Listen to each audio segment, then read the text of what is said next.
स्वागत है आपका हिंदी गुरुजी में। और मैं आज आपका पार्ट 2 लेकर आया हूँ हिंदी का वर्णमाला का, जो कि राजपाल सिंह की पुस्तक से संबंधित है।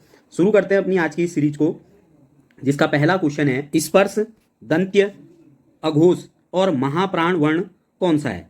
तो स्पर्श आपके जो होते हैं वो होते हैं आपके कितने, 25 स्पर्श कितने होते हैं, 25। दंत्य यानी कि 2 वर्ग में जो आता है, और अघोष, अघोष की बात करें वर्ग का पहला और दूसरा क्या होता है, अघोष होता है भाई, ठीक है। जबकि तीसरा, चौथा और पांचवा ये सघोष या घोष होते हैं। और महाप्राण की बात करें तो महाप्राण आपका 2 दूनी 4 यानी कि वर्ग का दूसरा और चौथा क्या होता है, महाप्राण होता है। इस अकॉर्डिंग अगर हम बात करें तो इसका जो राइट आंसर होगा वो होगा आपका थ। ऑप्शन बी क्या है इसका, बिल्कुल राइट आंसर है। नेक्स्ट क्वेश्चन पर हम बात करते हैं। नेक्स्ट क्वेश्चन है केवल मुंह से बोले जाने वाले सस्वर वर्णों को क्या कहते हैं। तो केवल मुंह से जो बोले जाने वाले वर्ण होते हैं उनको कहा जाता है अनुनासिक। ऑप्शन बी क्या है इसका, बिल्कुल राइट आंसर है। नेक्स्ट क्वेश्चन पर बात करते हैं। निम्नलिखित में से व्यंजन तालव्य व्यंजन कहलाते हैं। तो तालव्य व्यंजन जो ताल से बोले जाते हैं वे हैं आपके चौ, छ, जौ, जौ। ऑप्शन बी क्या है इसका, बिल्कुल राइट आंसर है। नेक्स्ट क्वेश्चन पर हम बात करते हैं। नेक्स्ट क्वेश्चन है किसके उच्चारण में कंठ और नासिक स्थान में मदद ली जाती है। तो ये जो ली जाती है इसका राइट आंसर होना चाहिए डॉ। ऑप्शन बी ए क्या है इसका, बिल्कुल राइट आंसर है। अगले क्वेश्चन पर बात करते हैं किसके उच्चारण में वर्तस्य की सहायता ली जाती है। तो ये ली जाती है, आपका राइट आंसर इसका होगा ऑप्शन सी यानी कि 100। अगले क्वेश्चन पर बात करते हैं। नेक्स्ट क्वेश्चन है त और द को उच्चारण स्थल के आधार पर क्या कहते हैं। तो और दो को उच्चारण स्थान के आधार पर अगर हम बात करें तो ये कहते हैं हम दंत्य। ऑप्शन ए क्या है इसका, बिल्कुल राइट आंसर है। अगले क्वेश्चन पर बात करते हैं।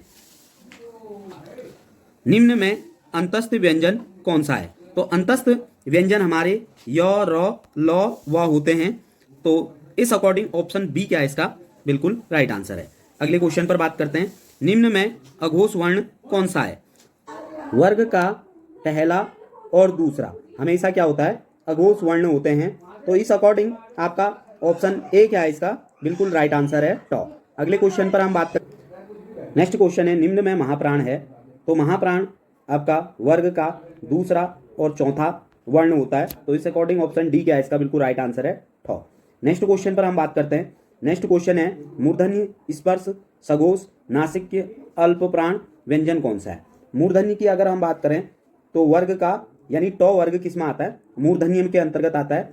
और स्पर्श की बात करें तो स्पर्श आपके टोटल 25 होते हैं। सघोष की बात करें तो वर्ग का तीसरा, चौथा और पांचवा सघोष होता है। और बात करें नासिक्य यानी कि जो नाक से बोला जाता है। और अल्प प्राण यानी कि वर्ग का पहला, तीसरा और पांचवा क्या होता है, अल्प प्राण होता है। तो इस अकॉर्डिंग राइट आंसर होगा आपका 9। ऑप्शन सी क्या है इसका, बिल्कुल राइट आंसर है। नेक्स्ट क्वेश्चन पर बात करते हैं। निम्न में अनुनासिक वर्ण कौन सा है। तो अनुनासिक वर्ण है आपका 9। ऑप्शन सी क्या है इसका, बिल्कुल राइट आंसर है। अगले क्वेश्चन पर बात करते हैं।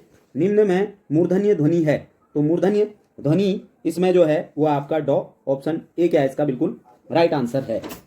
अगले क्वेश्चन पर हम बात करते हैं। नेक्स्ट क्वेश्चन है उच्चारण स्थान के आधार पर निम्नलिखित में से दंतव्य है।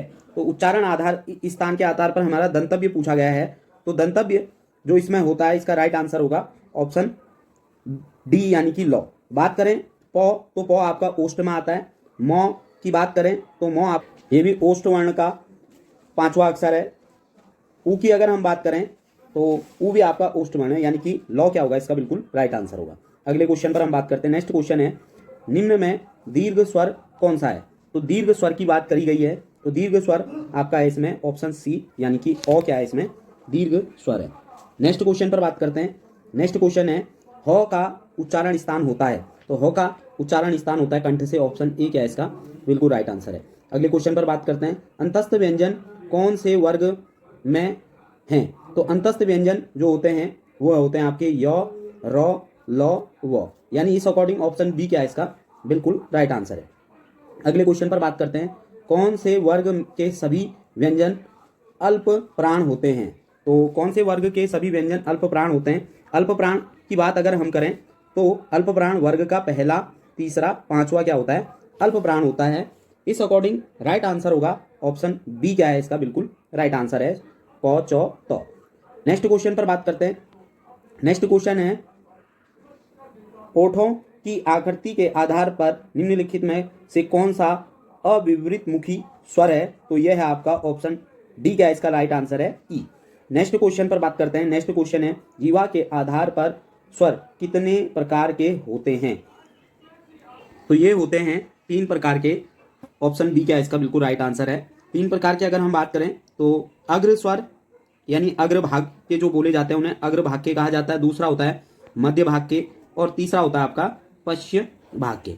बात करें अग्र भाग के तो ई और इसके साथ ए आई, ये क्या आते हैं? आपके अग्र स्वर आते हैं। मध्य स्वर की बात करें तो मध्य स्वर में अ आता है, और बाकी सभी बचे हुए यानी कि आ, उ और ओ औ, ये जो हैं आपके पश्य स्वर के भाग हैं। नेक्स्ट क्वेश्चन पर बात करते हैं। नेक्स्ट क्वेश्चन है, हिंदी में ध्वनियाँ कितने प्रकार की होती हैं? तो ये 2 प्रकार की होती हैं। ऑप्शन डी क्या है इसका बिल्कुल राइट आंसर है। अगले क्वेश्चन पर बात करते हैं, मात्राओं के आधार पर स्वर कितने प्रकार के होते हैं?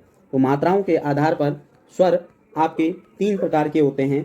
ऑप्शन ए क्या है इसका बिल्कुल राइट आंसर है। अगले क्वेश्चन पर बात करते हैं, एक से अधिक वर्णों के मेल को कहते हैं। तो एक से अधिक वर्णों के मेल को कहा जाता है व्यंजन। ऑप्शन ए क्या है इसका बिल्कुल राइट आंसर है।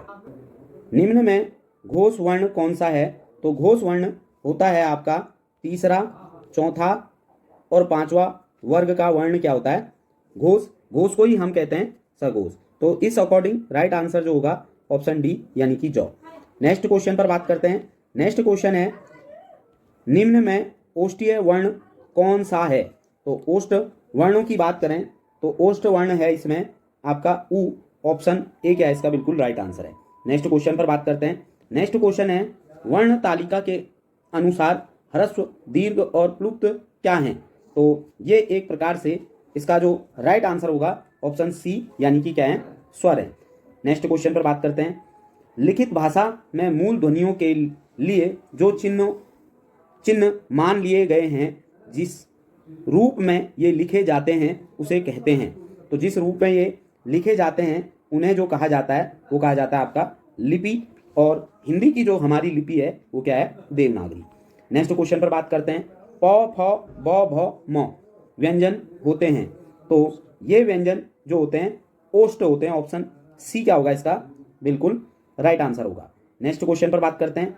नेक्स्ट क्वेश्चन है, 2 व्यंजन जब एक साथ मिलते हैं तो क्या कहलाते हैं? जब 2 व्यंजन एक साथ मिलते हैं तो हम उन्हें संयुक्त व्यंजन कहते हैं। ऑप्शन डी क्या होगा इसका बिल्कुल राइट आंसर होगा। नेक्स्ट क्वेश्चन पर बात करते हैं, निम्न में अघोष वर्ण कौन सा है? तो अघोष वर्ण की अगर हम बात करें तो अघोष वर्ण वर्ग का पहला और दूसरा वर्ण क्या होता है? अघोष होता है। तो इस अकॉर्डिंग ऑप्शन बी क्या है इसका बिल्कुल राइट आंसर है? प। नेक्स्ट क्वेश्चन पर बात करते हैं, निम्न में कंठीय वर्ण कौन सा है? यानी जिनका प्रयोग हम कंठ से करते हैं।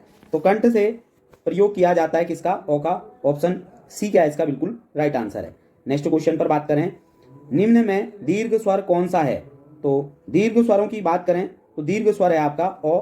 ऑप्शन सी क्या है इसका बिल्कुल राइट आंसर है। नेक्स्ट क्वेश्चन है, निम्न में महाप्राण व्यंजन कौन सा है? तो महाप्राण आपका होता है वर्ग का दूसरा और चौथा क्या होता है? महाप्राण होता है। तो इस अकॉर्डिंग ऑप्शन ए क्या है इसका बिल्कुल राइट आंसर है। नेक्स्ट क्वेश्चन पर बात करते हैं, निम्न में अंतस्थ व्यंजन कौन सा है? तो अंतस्थ व्यंजन य, र, ल, व आपके अंतस्थ व्यंजन होते हैं। ऑप्शन सी क्या है इसका बिल्कुल राइट आंसर है। सघोष वर्ण कौन सा है? तो सघोष वर्ण वर्ग का तीसरा, चौथा, पांचवा क्या होता है? सघोष होता है, और इसी को हम घोष वर्ण भी कहते हैं। तो इसका राइट आंसर होगा ऑप्शन सी ब। नेक्स्ट क्वेश्चन है, ऊष्म व्यंजन कौन सा है? तो ऊष्मी व्यंजन जो होते हैं वे होते हैं आपके तालबी श, मूर्धांती श, दंती श और ह। ये आपके क्या होते हैं? ऊष्मी व्यंजन होते हैं। तो इस अकॉर्डिंग ऑप्शन डी क्या है इसका बिल्कुल राइट आंसर है ह। नेक्स्ट क्वेश्चन पर बात करें तो नेक्स्ट क्वेश्चन है, निम्न में कौन सा स्वर कंठ तालव्य है? तो जिसका प्रयोग कंठ और तालव्य दोनों से होता है, तो इस अकॉर्डिंग ए क्या है इसका बिल्कुल राइट आंसर है। ए का अगर हम बात करें जो प्रयोग यानी कि जो ये बनता है ओ प्लस ई से मिलकर ये बनता है। ओ हमारा कंठ से बोला जाता है और जबकि ई किससे बोला जाता है, तालव्य से। तो कंठ तालव्य में आपका क्या आ जाता है, ए आई दोनों किस में आते हैं, कंठ तालव्य में। नेक्स्ट क्वेश्चन पर बात करते हैं।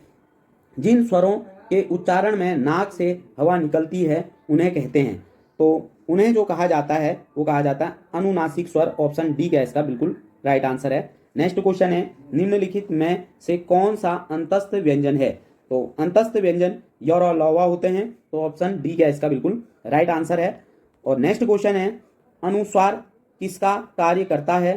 तो अनुस्वार जो कार्य करता है ये करता है पंचमा वर्ण का। ऑप्शन ए क्या है इसका बिल्कुल राइट आंसर है। नेक्स्ट क्वेश्चन है, निम्नलिखित में से पार्श्विक ध्वनि कौन सी है।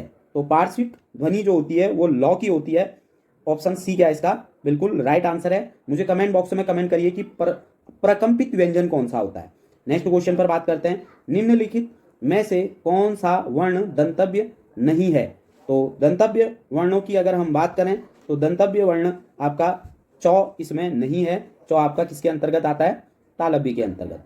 नेक्स्ट क्वेश्चन पर बात करते हैं जो कि आज का अंतिम क्वेश्चन है, हिंदी स्वरों का वर्गीकरण जब जीभ के भाग के आधार पर किया जाता है तो निम्नलिखित में से कौन सा भेद इसके अंतर्गत नहीं जाएगा। तो इसका जो राइट आंसर होगा वो होगा आपका विपरीत स्वर। ऑप्शन बी क्या है इसका बिल्कुल राइट आंसर है। तो जीभ के आधार पर अगर हम बात करें तो ये जीभ के आधार पर 3 प्रकार के होते हैं, अग्र, मध्य और पश्य स्वर, जैसा कि मैंने आपको पहले बताया है। तो दोस्तों ये वीडियो आपको कैसी लगी, इसे अधिक से अधिक लाइक करें, शेयर करें, कमेंट करें। धन्यवाद।